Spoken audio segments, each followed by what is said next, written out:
Welcome to 1 Minute Products. Today's episode features an iconic public speech, followed by AI-assisted analysis. This podcast is created for entertainment and educational purposes, with full respect and acknowledgement for the original creators and historical context.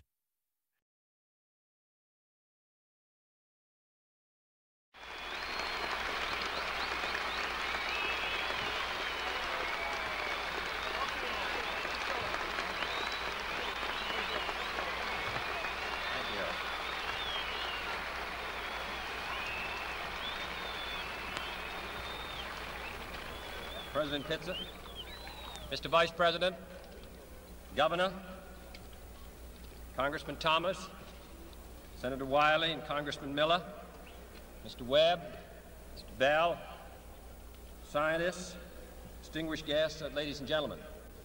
I appreciate your President having made me an honorary visiting professor, and I will assure you that my first lecture will be very brief. I am delighted to be here, and I'm particularly delighted to be here on this occasion. We meet at a college noted for knowledge, in a city noted for progress, in a state noted for strength, and we stand in need of all three. For we meet in an hour of change and challenge, in a decade of hope and fear, in an age of both knowledge and ignorance. The greater our knowledge increases, the greater our ignorance unfolds. Despite the striking fact that most of the scientists that the world has ever known are alive and working today, despite the fact that this nation's own scientific manpower is doubling every 12 years in a rate of growth more than 3 times that of our population as a whole, despite that, the vast stretches of the unknown and the unanswered and the unfinished still far outstrip our collective comprehension. No man can fully grasp how far and how fast we have come. But condense, if you will, the 50,000 years of man's recorded history in a time span of but a half a century. Stated in these terms, we know very little about the first 40 years, except at the end of them, advanced man had learned to use the skins of animals to cover them.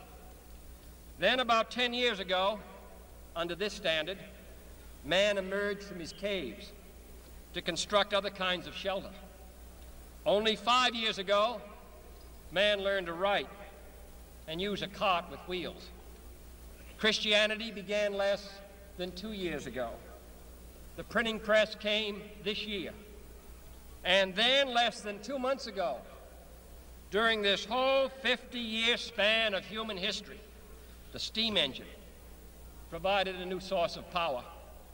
Newton explored the meaning of gravity. Last month, electric lights and telephones and automobiles and airplanes became available. Only last week did we develop penicillin and television and nuclear power. And now, if America's new spacecraft succeeds in reaching Venus, we will have literally reached the stars before midnight tonight. This is a breathtaking pace, and such a pace cannot help but create new ills as it dispels old. New ignorance, new problems, new dangers. Surely the opening vistas of space promise high costs and hardships, as well as high reward. So it is not surprising that some would have us stay where we are a little longer, to rest, to wait. But this city of Houston, this state of Texas, this country of the United States was not built by those who waited and rested and wished to look behind them.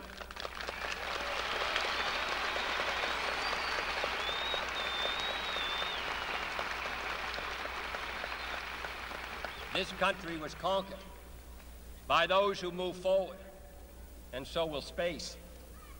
William Bradford, speaking in 1630, of the founding of the Plymouth Bay Colony said that all great and honorable actions are accompanied with great difficulties, and both must be enterprised and overcome with answerable courage.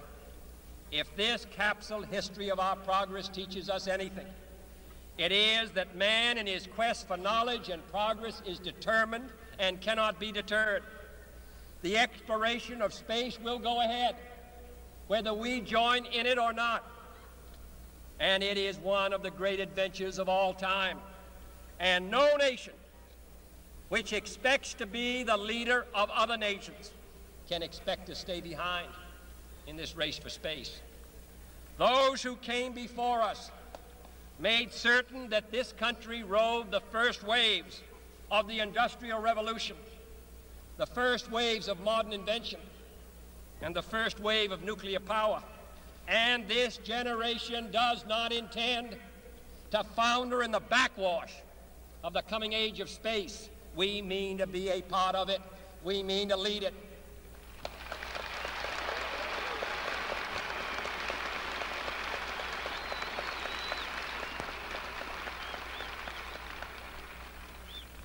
For the eyes of the world now look into space, to the moon and to the planets beyond.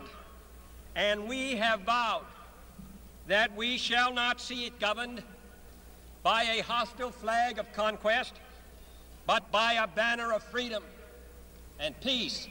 We have vowed that we shall not see space filled with weapons of mass destruction, but with instruments of knowledge and understanding.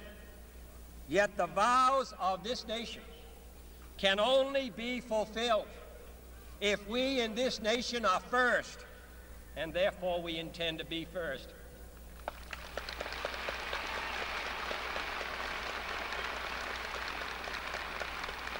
In short, our leadership in science and industry, our hopes for peace and security, our obligations to ourselves as well as others, all require us to make this effort, to solve these mysteries, to solve them for the good of all men, and to become the world's leading spacefaring nation.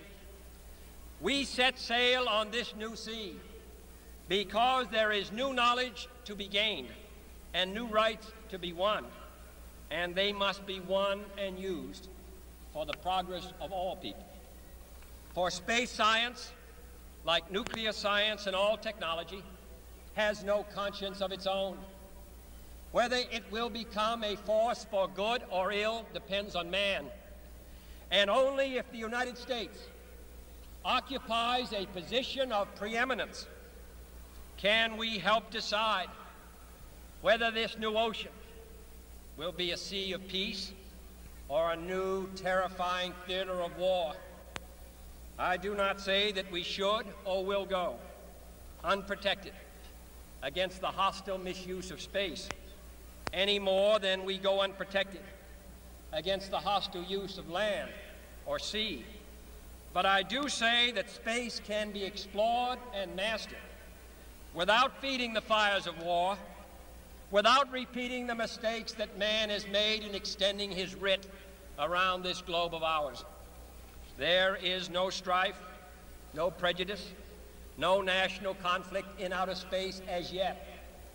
Its hazards are hostile to us all. Its conquest deserves the best of all mankind, and its opportunity for peaceful cooperation may never come again. But why, some say, the moon? Why choose this as our goal?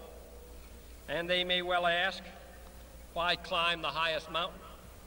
Why, 35 years ago, fly the Atlantic? Why does Rice play Texas? We choose to go to the moon. We choose to go to the moon.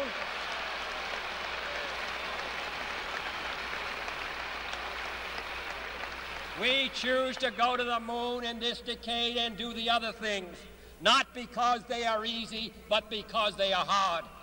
Because that goal will serve to organize and measure the best of our energies and skills. Because that challenge is one that we're willing to accept, one we are unwilling to postpone, and one we intend to win, and the others too.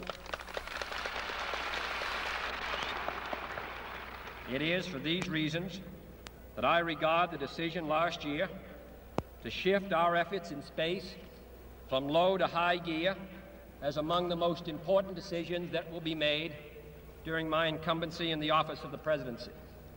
In the last 24 hours, we have seen facilities now being created for the greatest and most complex exploration in man's history. We have felt the ground shake and the air shattered by the testing of a Saturn C-1 booster rocket, many times as powerful as the Atlas which launched John Glenn, generating power equivalents to 10,000 automobiles with their accelerator on the floor. We have seen the site where 5 F-1 rocket engines, each one as powerful as all 8 engines of the Saturn combined, will be clustered together to make the advanced Saturn missile, assembled in a new building to be built at Cape Canaveral, as tall as a 48-story structure, as wide as a city block, and as long as 2 lengths of this field. Within these last 19 months, at least 45 satellites have circled the Earth. Some 40 of them were made in the United States of America, and they were far more sophisticated and supplied far more knowledge to the people of the world than those of the Soviet Union. The Mariner spacecraft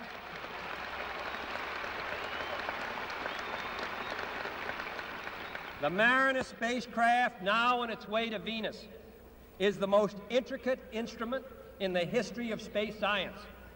The accuracy of that shot is comparable to firing a missile from Cape Canaveral and dropping it in this stadium between the 40-yard lines. Transit satellites are helping our ships at sea to steer a safer course. Tireless satellites have given us unprecedented warnings of hurricanes and storms, and will do the same for forest fires and icebergs. We have had our failures, but so have others, even if they do not admit them, and they may be less public. To be sure,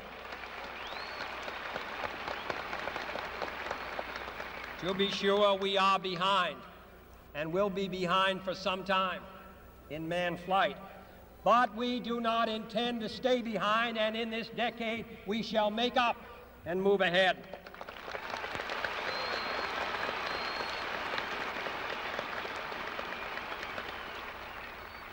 The growth of our science and education will be enriched by new knowledge of our universe and environment, by new techniques of learning and mapping and observation, by new tools and computers for industry, medicine, and the home as well as the school.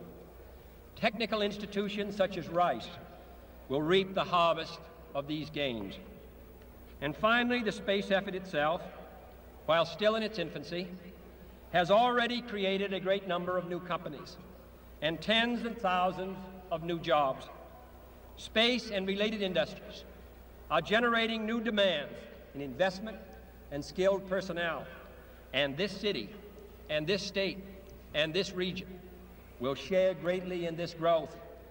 What was once the furthest outpost on the old frontier of the West will be the furthest outpost on the new frontier of science and space. Houston,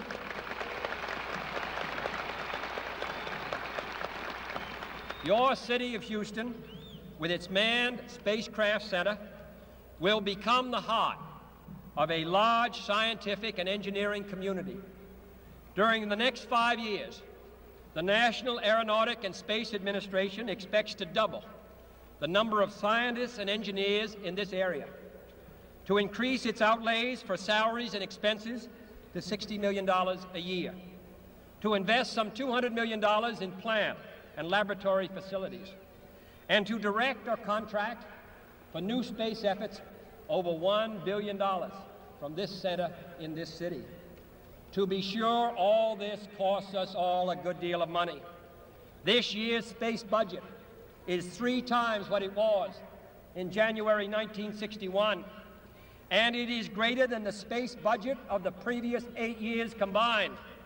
That budget now stands at $5.4 billion a year, a staggering sum, though somewhat less than we pay for cigarettes and cigars every year. Space expenditures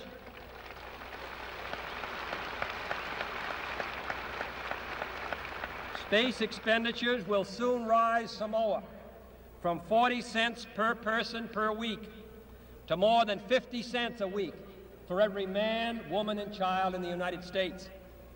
For we have given this program a high national priority, even though I realize that this is, in some measure, an act of faith and vision, for we do not now know what benefits await us.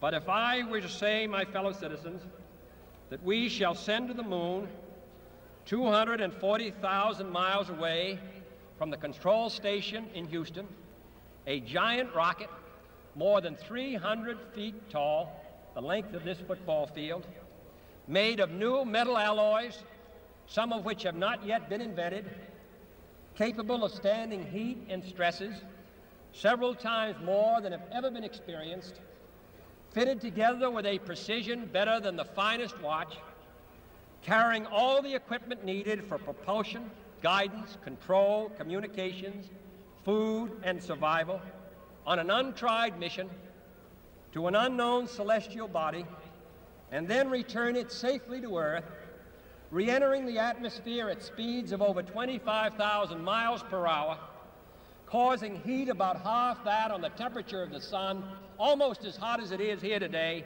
and do all this, and do it right, and do it first before this decade is out, then we must be bold.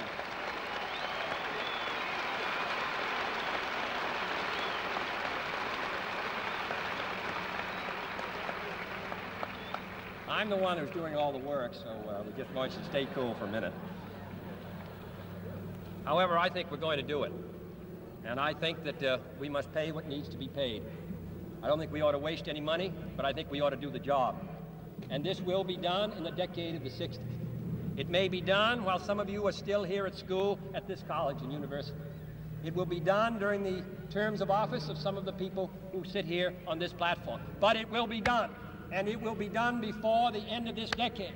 And I am delighted that this university is playing a part in putting a man on the moon as part of a great national effort of the United States of America.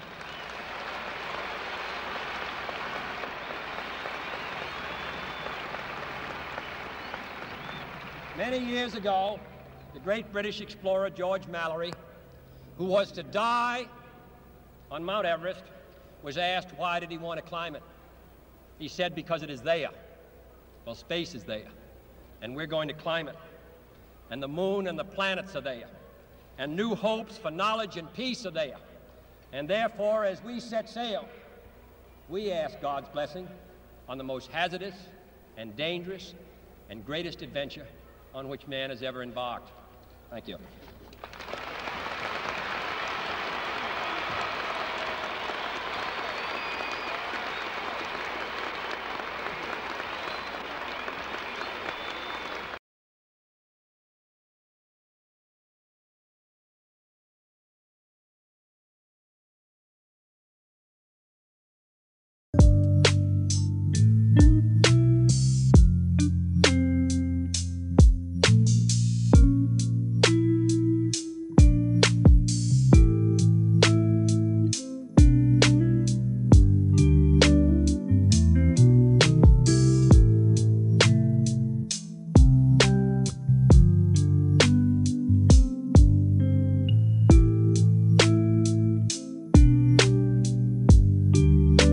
Hey everyone, welcome back for another deep dive. Today we're tackling John F. Kennedy's "We Choose to Go to the Moon" speech. It really is a powerful speech, isn't it? One of the most iconic of the 20th century, I'd say. Definitely. It's one of those speeches that just gives you chills, you know. But to really appreciate it, I think we need to understand the context. Absolutely. We need to go back to 1962. Picture the Cold War. Right. The U.S. and the Soviet Union locked in this intense rivalry. And it wasn't just limited to Earth. Oh, no, not at all. Space exploration was the new frontier, and both nations saw it as a way to assert their dominance. So the space race was about More than just scientific progress, then. It was about ideology, about national pride, proving which system was superior. And then in 1957, the Soviets launched Sputnik. Sputnik, the first artificial satellite. I bet that sent shockwaves through the U.S. It did. It was a wake-up call. Suddenly, the Soviets were ahead in the space race. And that must have been a huge blow to American pride and confidence. Oh, absolutely. It created this sense of urgency, this need to catch up and surpass the Soviets. So this is the backdrop against which Kennedy delivers his famous speech. Exactly. It's not just a speech about going to the moon. It's a rallying cry, a call to action for America to reclaim its position as the global leader in science and technology. It's interesting, though, right? Because Kennedy wasn't always this passionate about space exploration. That's right. His initial interest was driven largely by the Cold War rivalry. It was a strategic move more than anything else. But then his vision evolved, didn't it? He saw the potential for something greater, something that transcended politics. Definitely. He realized that the moon mission could inspire a generation, unite a nation, and push the boundaries of human achievement. And that's where the true brilliance of his speech lies. It wasn't just about winning a race. It was about something much bigger. Absolutely. He tapped into something deep within the American spirit, that desire to explore, to innovate, to overcome challenges. And he did it so eloquently. Those memorable lines, "We choose to go to the moon in this decade and do the other things, not because they are easy, but because they are hard." It still gives me chills. It's a masterpiece of rhetoric. He acknowledges the difficulty, the immense challenge, but then he frames it as a source of motivation.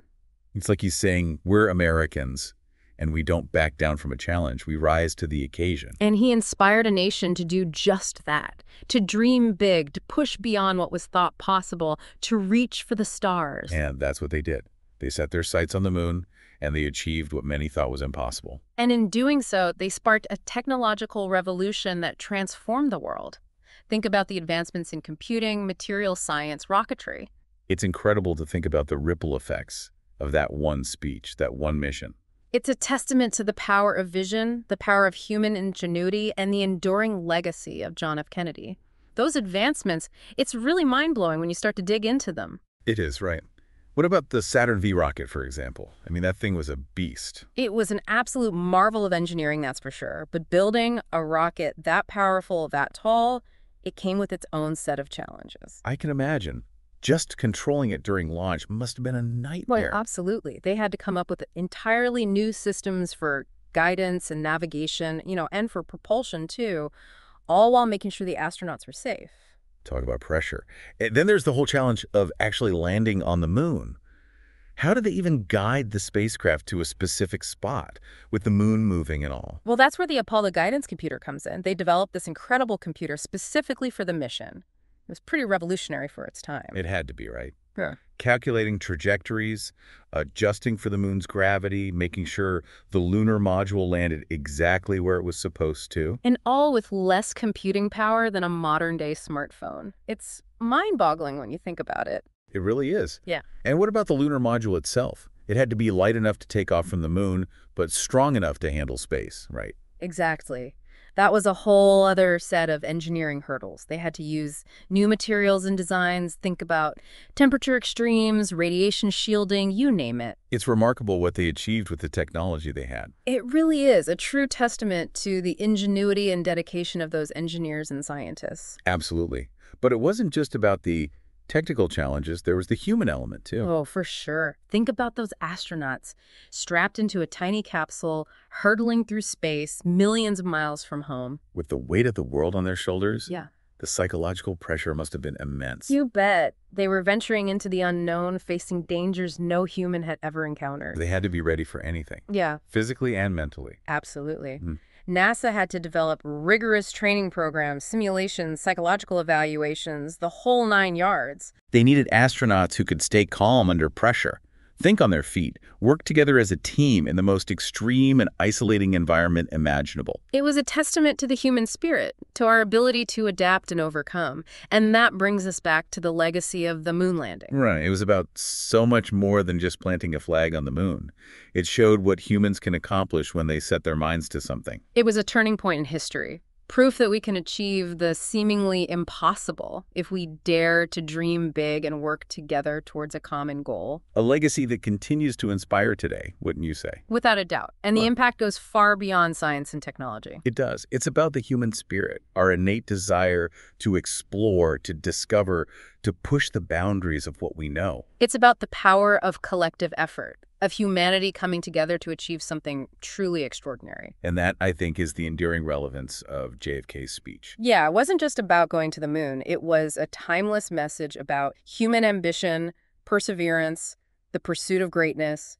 And that message resonates just as strongly today as it did back then. We may face different challenges now, new frontiers to explore, but that spirit, that belief in our ability to overcome any obstacle, that's what matters. Like with the Artemis project, for example. Exactly. NASA's going back to the moon, aiming to establish a sustainable presence there this time, a stepping stone for future missions to Mars and beyond. It's a direct continuation of the Apollo legacy, a testament to how a bold vision can shape generations to come. And let's not forget the private sector. SpaceX, with their reusable rockets and ambitions for Mars colonization, they're pushing the boundaries further than ever. It's an incredible time to be alive, to witness this new era of space exploration unfold. And to think, it all started with that one speech, that one moment when JFK declared, "We choose to go to the moon." It sparked a revolution, a wave of human ingenuity and determination that continues to push us forward. Amazing, isn't it, how a single speech can have such a profound impact on the world?